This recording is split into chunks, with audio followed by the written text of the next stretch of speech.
How to make more sustainable choices in collaboration with Soeco. Making decisions is a big part of our daily routine, whether it only concerns small choices or decisions that might deeply affect our life. This includes situations in which we decide, for example, what type of food, clothes, or technological devices we want to buy, which way of transportation we are going to use, or many other choices that we face on a daily basis in our life.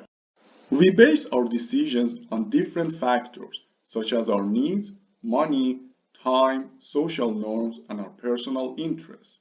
However, being aware of climate change and the environmental impacts of our choices can also come in as a factor that we can take into consideration when making choices.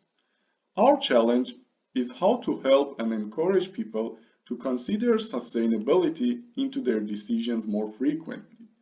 We want to find new and innovative solutions to bring sustainability factors into the public decision-making norms.